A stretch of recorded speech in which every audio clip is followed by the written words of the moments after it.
class. This week we are covering Chapter 5, Personality Dispositions Over Time, Stability, Change, and Coherence. To begin, we will look at 4 conceptual issues: personality development, stability, coherence, and change. The first conceptual issue is personality development, which is defined as the continuities, consistencies, and stabilities in people over time, and the way in which people change over time. The 2 important facets of this that we will be looking at are stability and change. There are 3 key forms of stability: rank order stability, mean level stability, and personality coherence.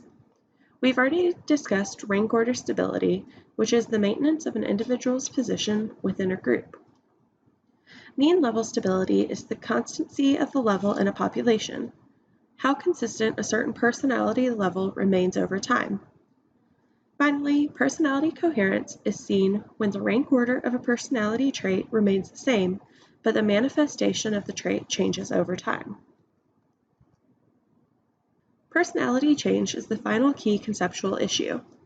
First, changes in personality are internal to the person. In other words, they are not due to changes that are external to you, such as changes in your surroundings.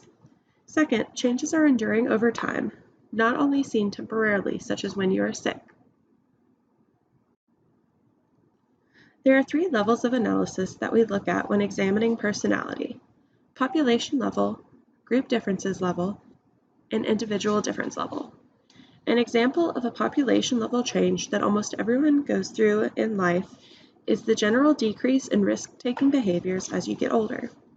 An example of a group differences level is the difference in average level of risk-taking between men and women, where men become more risky during adolescence. And finally, individual differences look at if we can predict things like midlife crises based on personalities. Now we are going to look at personality stability over time. First, during infancy. The primary study your chapter explores is infants' temperaments as assessed by caregivers.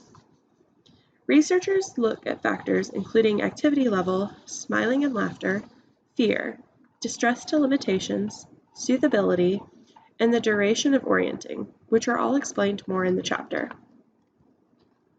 This research found that stable individual differences emerge early in life, where observers can assess them. They also found that there are moderate levels of stability over time during the first year for most temperament variables. 2 other conclusions they found were that stability of temperament is higher over short intervals of time, and the level of stability of temperament increases as infants mature. Next, we look at personality stability during childhood. Here, the primary study was a longitudinal study, which is where researchers look at the same group of individuals over multiple time points. In this case, they looked at 100 children assessed at 3, 4, 5, 7, 11, and into adulthood. They looked at activity levels using ectometers, which record children's activity. If you look at Table 5.2 on page 133, you can read more about stability and validity coefficients. Stability coefficients are the correlations between the same measures obtained at 2 different time points, while validity coefficients are the correlations between different measures of the same trait obtained at the same time. This study found that activity level was positively correlated with activity level measures taken at later time points and showed moderate stability across childhood. They also found that the size of the correlations decreased as the interval between different testing increased, so there were stronger correlations when looking at ages 3 and 4 than when looking at ages 4 and 11. This chapter also looks at childhood aggression and bullying, so make sure you've read about both of those. Finally, we look at stability in adulthood, first looking at rank order stability. The primary study your chapter discusses looks at correlations for the big 5 factors. They looked at these using various self-report measures, conducted by different investigators and across different time intervals. They found moderate to high stability across traits, scales, and time intervals. They also found similar stability using both spouse and peer reports. A final finding from these studies is that personality consistency increases as you get older. In other words, your personality becomes more set as you age. Researchers also used the Big Five factors to look at mean level stability in adulthood. They found that there is consistent mean level stability across time for all 5 factors. They found that there is little change across time, though that does not mean that there is no change. Researchers found that there were small but consistent changes, especially during the 20s, with openness, extroversion, and neuroticism declining with age until around 50, and conscientiousness and agreeableness slowly increasing. To wrap up our section on personality stability, I wanted to show this video from the New Zealand Attitudes and Values Study on personality stability. This video covers personality stability, especially after the age 50, which our book does not fully cover.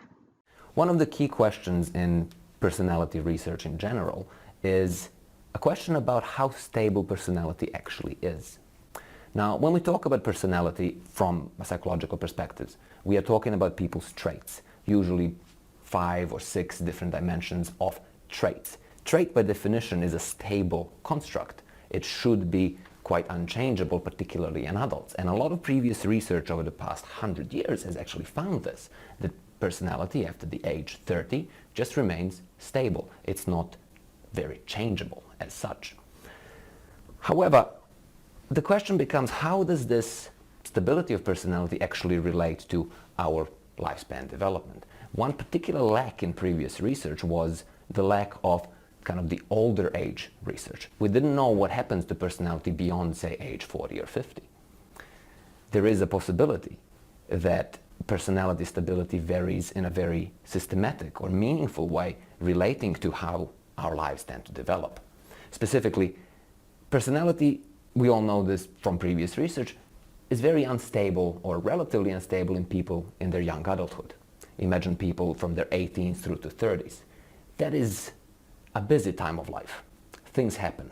You finish school, you move out of home, you start a new job, you start a family, you buy a house. Things happen all the time. You have to adapt. From 30, 35 onwards, things begin to stabilize. You have your family, you have your kids, you have your job. Your health is pretty standard, if you're lucky. Things go quite stable. And that is when your personality actually begins to stabilize. It reaches a point where it doesn't change that much. From year to year, it's quite the same. However, if you think about it, from, say, about retirement age onwards, things begin to happen to you again. You retire. Your friends and family, unfortunately, pass on. Your health may deteriorate.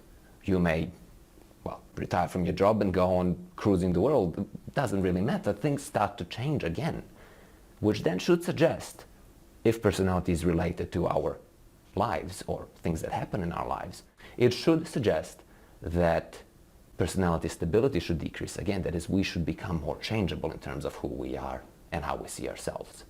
So within the NZAVS, we conducted a study looking exactly at this. We measured personality at one time point, and then we measured it 4 years down the road. We looked at 6 dimensions of personality. Extroversion, which relates to people's sociability. Agreeableness, which relates to how agreeable people are, their politeness. Conscientiousness, which relates to how orderly people are, how much they like order, how task-oriented they are. Openness to experience, which relates to how open people are to ideas, to new experiences, to variety in their lives. Neuroticism, which relates to how stressed out people are when something happens in their lives, how moody, so to speak, they are. And finally, honesty, humility, which relates to people's sense of self-entitlement, how much they wish to have luxury goods, for instance. So we measured these in 2009, and then we measured them in 2012. So we have a 3-year retest period. What we then did by that measurement is estimated the stability. How much does it change? Finally, to actually investigate how this stability varies across the lifespan, we looked at how this estimate of stability actually changes from age 18 through to age 80. What we found is that overall, as we expected, personality variables are very stable. You would expect this because we're talking about traits. Then, what we found is that in younger adulthood, from age 18 through to about 30, personality is very unstable. But as you go through to 30, it tends to stabilize. It increases in stability. Then, things remain quite level about 40, 50. From that point onwards, stability begins to decrease again. Personality becomes more changeable. So what we're looking at here is a systematic pattern of changeability in personality that relates to cumulative effects in our lives, how stable or unstable our lives actually are, which then opens quite a lot of possibilities for research, as it suggests that personality may change in relation to meaningful life events. Now, as you can see, these are some very fundamental questions when we're thinking about who we are as people and how we develop. And the New Zealand Attitudes and Values study is quite unique in its ability to actually look at these particular dynamics. Specifically, it is unique because it is a longitudinal study. It follows a large amount of people over time. Also, when we're looking at these dynamics in the New Zealand Attitudes and Values study, we're looking at how they relate to New Zealanders overall, because the New Zealand Attitudes and Values study sample is representative. We're not looking at how it develops in students only or a particular small sample of the population. We are looking at New Zealanders overall, which is very, very important, particularly in terms of previous research, which has been based largely on student samples. That is, pick your students, give them a candy and get them to do a questionnaire, which is not representative of what happens to people overall. And if we're looking at development of how we see ourselves, we want to know this. So it is very important for our participants to keep filling in the survey year after year, because as you can see, it is very, very important for research questions as well as how it relates to people's lives. Now that we've looked at personality stability, we are going to switch gears and look at personality change. It's important to note that there is much more research on personality stability, so our knowledge about personality change is limited. However, there have been studies that look at change over time. For example, studies have looked at self-esteem changes across time, finding that men's self-esteem tends to increase while women's self-esteem tends to decrease between early adolescence and early adulthood. Your book also looks more at autonomy, dominance, leadership and ambition, sensation-seeking, femininity, and independence in traditional roles, so make sure to read those sections. The key section I want to focus on here is personality change across cohorts. Cohort effects are defined as changes over time that are attributable to living in different time periods rather than to true change. Jean Twenge, a key researcher in the area, found that women's assertiveness was drastically affected based on the cohort in which the woman was raised. Assertiveness rose by about half a standard deviation between 1931 and 1945, fell back down about half a standard deviation from 1951 to 1967, and then rose again from 1968 to 1993. This means that women between 1931 and 1945 were more assertive, those from 1951 to 1967 were less assertive, and then from 1968 to 1993, women's assertiveness began to rise again. This consistent change over the years suggests that the change in assertiveness is actually due to cohort effects. The final major section for this chapter is personality coherence over time. One of the key research areas your chapter focuses on is marital stability and satisfaction and divorce. They focus on a longitudinal study of 300 couples that were followed through about 50 years. During the first testing session in the 1930s, researchers had the couple's friends rate each participant's personality on multiple dimensions.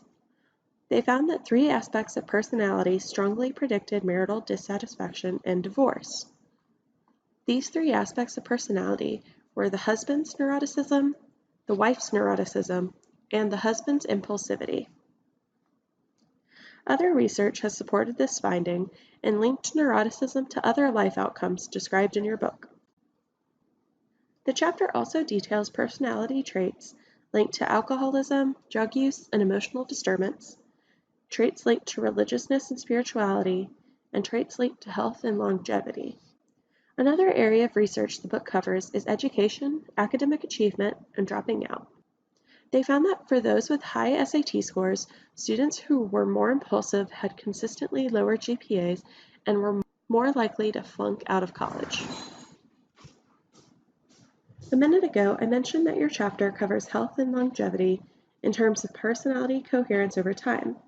Your book details that the most important traits for living a long life are high conscientiousness, extroversion, low hostility, and low neuroticism. This video goes more into the relationship between personality and health, both physical and mental.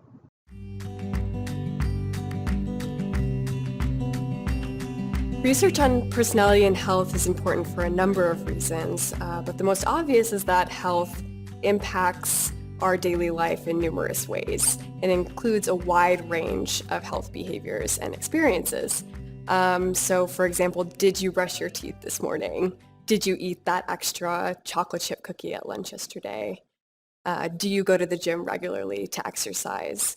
All of these different things are what we would consider to be health broadly defined. And there's an amassing body of literature that suggests that personality is an important predictor of all of these different types of health behaviors and experiences. So one reason why personality and health research is particularly important is because if we can identify which of these personality factors are important, then we can begin to think of ways that we would use personality traits to better the health and well-being of individuals in the population. So health really can be broken down into two main areas. There's physical health and mental health.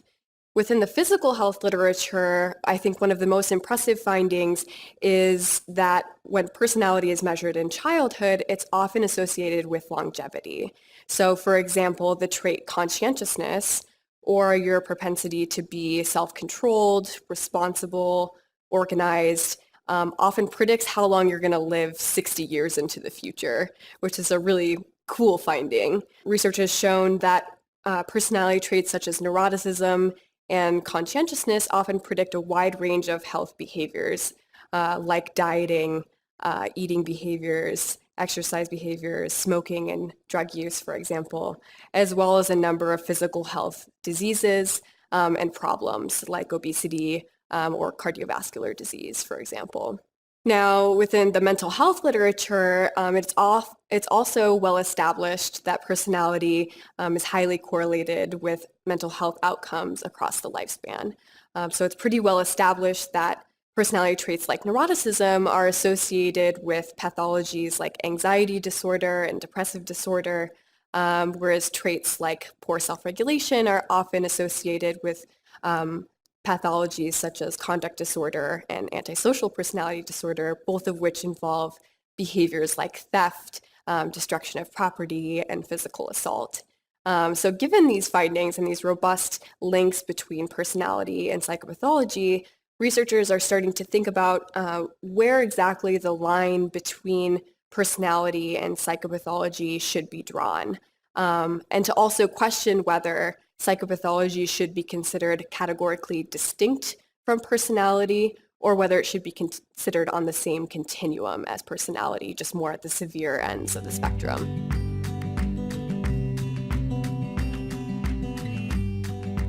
One of the main issues that researchers are currently facing in both the literature on personality and physical health and personality and mental health are directionality issues. So is it the case that personality is an important precursor to these health problems and outcomes, or is it that the experience of these health problems then subsequently change your personality? Or maybe it's a combination of both. Maybe it's in fact that both of these different pathways are at play. So you can think about how this might play out in the real world by thinking about the trait conscientiousness, for example. So let's say there's someone who is low on conscientiousness. Maybe their risk for cardiovascular disease is particularly high because they eat poorly, they don't exercise as often, they drink alcohol more often, and all of the physiological processes that are associated with that. But on the other hand, you could think that if I'm diagnosed with cardiovascular disease, then maybe my experience of that disease subsequently changes my personality in important ways, either due to the physiological limitations or the social limitations that having this disease places on my daily life and subsequently my personality.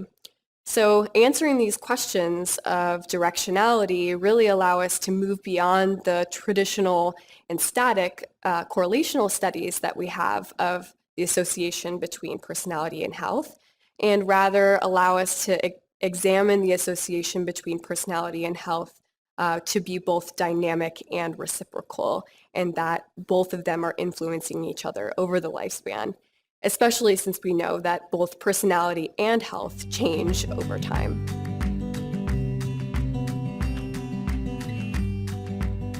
I think there are two main directions that research on personality and health are going in the future. The first is through basic research, where personality scientists will begin to push these associations between personality and health a little bit further, to disentangle the general environmental conditions under which personality influences health, and also the mediating mechanisms that explain exactly why personality and health are associated. I think the second future direction is through applied research. So taking what we know from research on personality and health and applying it to people in the real world. Given that these are very tangible constructs that many people experience on a daily basis, it's easy to think how we could translate personality research to then help individuals in the population. So for example, some researchers have started pairing up with physicians to develop new programs that identify which patients might be good or bad at adhering to doctor recommendations, for example, with the idea that if they know which patients are good or bad at adhering to these recommendations, then they can begin to target specific aspects of the individual to improve their health outcomes in particular. So this takes more of a instead of a one-size-fits-all approach, this takes a more targeted approach towards the individual. The final question this chapter targets is, can we predict who is likely to change in personality and who is likely to stay the same? One study looked at middle-aged couples over an 11-year period, grouping couples into 3 categories: those with high personality similarity, those with moderate personality similarity, and those with low personality similarity. They found that those who were married to a spouse highly similar to themselves showed the most personality stability, while those that were married to a spouse less similar to themselves showed more personality change over time. That's it for this chapter. As always, comment any questions below or shoot me an email, and I hope you all have a great week.